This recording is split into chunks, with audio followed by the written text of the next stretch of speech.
So the objective of this next video is to help you to create a transfer function of a rotational system, but this time with gearing. So before we start, we need to look at what gearing system is. So gearing system is a mechanical mechanism that is used to transmit power, right? Let's say if you have two wheels in a gear train, the first wheels has a number of teeth N1, and let's say if the second wheel has a number of teeth N2, what happens is you will put an input of a certain torque, I call it T1, and you will rotate in a certain direction with angular position of theta 1. The consequence is you would have the second gear that will move in the opposite direction with an angular position of theta 2, and of course generate in consequence a resulting torque of T2, right? So it transmits power. When you say that we transmit power, there is two components of power, right? Power in rotational mechanical mechanism is composed by basically the torque and the rotational speed. So T is torque and omega is the rotational speed. Or in this case, we can also call it as theta dot, right? So if you were to create a transfer function that describe the behavior of gears, we could have it in two terms. The first transfer function would describe to us the transformation of speed, right? The speed transformation. And then the second transfer function, we could have a transfer function that describes the transformation in torque. And all of this transfer function, of course, it will depend on the characteristic of the gears, which is the radius of the gear and the number of teeth of the gear as well. Right? So let's see what we can do in order to find the transfer function that describe the transformation of speed. So let's do with speed first. So what kind of equation that we can write in order to describe this? The first equation that we can write is, we know that the distance S traveled by gear 1 is equal to the distance S2 traveled by a gear 2. Any points on the gear 1 and the gear 2, they would travel at the same displacement rate, right? So they have the same distance traveled. So S1 equals to S2. And we know that the distance S1 and S2 can be calculated using the radius of the gears, right? So it is the radius R1 multiplied by the distance traveled multiplied by the angular movement equals to R2 multiplied by theta 2. It's the exact same thing, right? So from here we can have a certain ratio, which is R1 over R2 equals to theta 2 over theta 1, right? And we know that R1 over R2 is also equals to N1 over N2, right? The ratio of radius is equal to the ratio of the number of teeth, because the modulus of the gear, Z of the gear are the same, right? So from here we have this relation. So I will rewrite it again. So N1 over N2 equals to R1 over R2, which is equals to theta 2 over theta 1. So this is the relationship of speed. If we rewrite it in form of block diagram of transfer function, if we have an input of theta 1 and the output of theta 2, the transfer function that we have in the middle is N1 over N2 or R1 over R2. So this is the principal relation that we have to know. So the transfer function would be N1 over N2, for example. And then let's find out what is the transfer function that relates between torque T1 and the output torque T2. So what are the equations that we can write that relates between T1 and T2? The thing that we can write, we know that it conserves in the gearing system. If we consider that there is no loss, all the energy that comes from the gear number 1 will be transferred into gear number 2, right?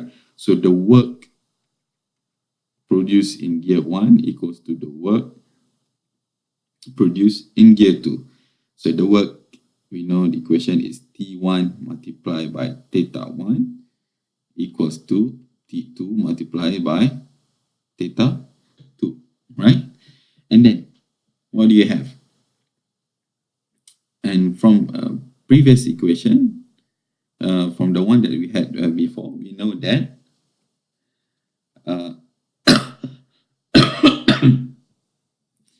here, before that, we can write a ratio that T1 over T2 equals to theta 2 over theta 1. And here from previous equation, we know that if we look at here, theta 2 over theta 1 is also equals to N1 over N2, right?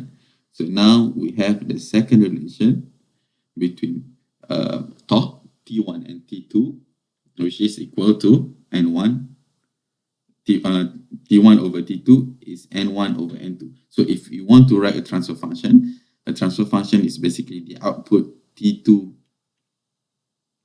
over T1. If you want to write T2 over T1, it is now N2 over N1. So the transfer function that we can write here as is N2 over N1. So this, now we have the two transfer functions that transform from torque 1 to torque 2, and that transform speed 1 to speed 2. Right? Or speed, or this, now I'm sorry, this is not speed, this is displacement, angular displacement. Right? So those are the transfer function that involve. So now, how do we use them? So let's imagine we have a new system with gears. So it's a rotational system, but now what happened is we have gears, right? So let's say we have so as usual, the mass, and then we have a rotational body that have a certain inertia. It is connected to the mass with a certain viscous friction and spring K, right? And then now, instead of having the torque directly onto the body, the inertia, what we have is we have a gear trains, and the torques come from another shaft here, from shaft 1. Let's say I call this as shaft 1 and this is shaft 2. The torque is executed on shaft 1, so I call it T1, and you have a train of gears that has a number of teeth, N1 and N2. So by consequence, the torque 1, you will have the first shaft rotates at a speed of theta 1, and the gears will transform torque 1 and theta 1 into torque 2 and an angular displacement of theta 2, right? So let's say now the question would be, can you find the transfer function GS which will help us in observing theta to S, so the displacement of the second shaft, in regards to an input of T1 S, for example, right? So how would we do that? So the first thing to do is, we know that as usual the steps are, I remind you again, so the first one is to be clear on what your input and what your output is. Second part is to write your FBDs. A third part is to do the Laplace transform. And fourth part is to isolate and write GS with your input, with your output over input, right? So we start with input and output. So what is the input here? And before we start that, we can even start with the question of how many degree of freedom do we have? So this is quite tricky.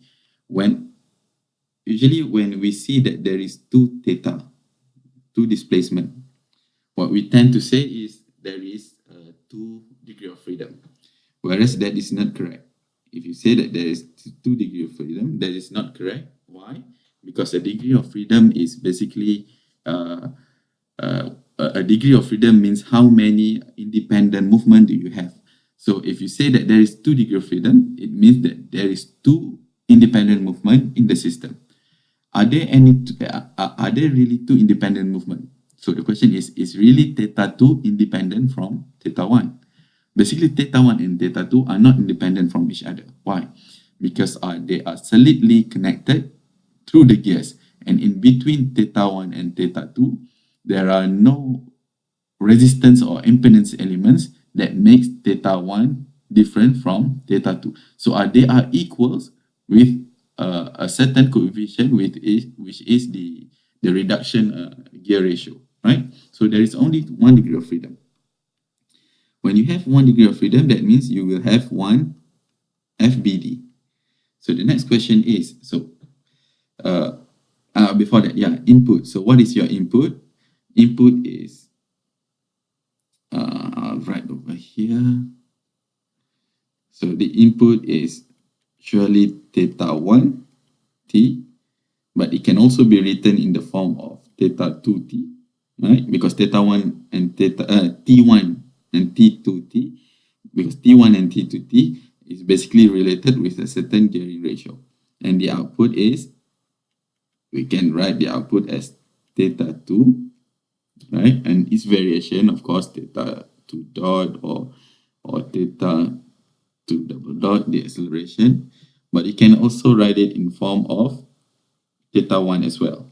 But we know if we find theta 2, or if we find one of those, the other one will be easily found. Why? Because we already know that theta 2 and theta 1 is related when we look at this transfer function, right? If you find theta 1, it means you will find theta 2. If you know t1, you will know t2, right? They are tightly related. So there's only one output. You can choose either theta 1 or theta 2. And there is also only one input, t1 or t2. It will be the same thing if you choose one or another. Okay, now, but in this question, the question asks us for an output of theta 2 and an input of t1, right? So we can go to FBDs now. So if we want to do an FBD, 1 degree of freedom means 1 FBD, and the FBD it's easier to it's more relevant to be written on the body where you want to observe the displacement. So the way we want to observe it is on theta 2. So we do FBD on shaft number 2, where you have the inner shaft, right? The first shaft doesn't have an inner shaft. So what are the forces?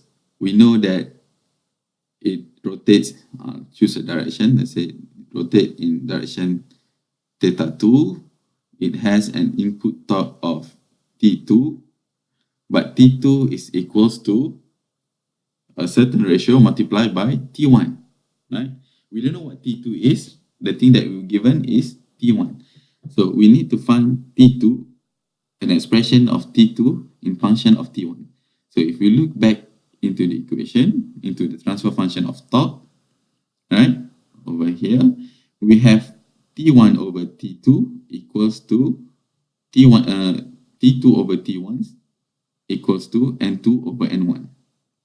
So T2 over T1, I'll rewrite it over here.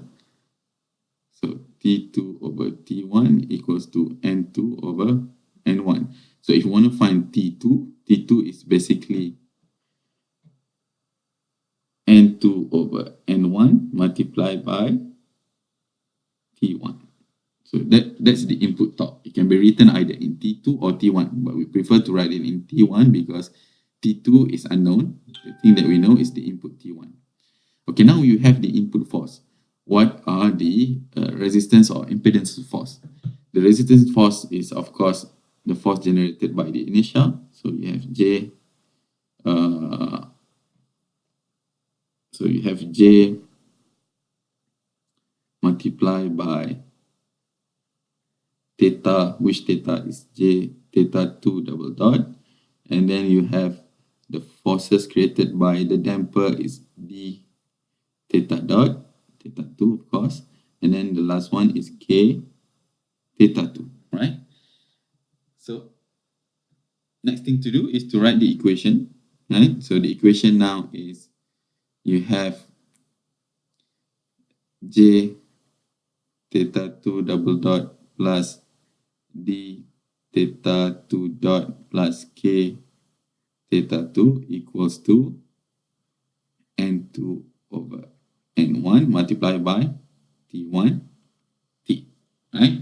And if we do the Laplace transform in the third step to get it into frequential domain, we have J S square theta 2S plus ds theta 2S plus K theta 2S equals to N2 over N1 T1S, right? So now you have your equation in Laplace or in frequential domain. So the only thing that left for you to do is to write GS, which is so GS is what we will ask for is theta 2S over T1S, right? So it means you have to isolate then theta 2, right? So if you isolate theta 2, you have theta 2S multiplied by JS square plus DS plus K equals to N2 over N1 multiplied by T1S, right? So the transfer function theta 2S over T1S equals to, so you bring T1S over here. So now you have N2 over N1 multiplied by 1 over JS square plus DS plus K. So this is your transfer function.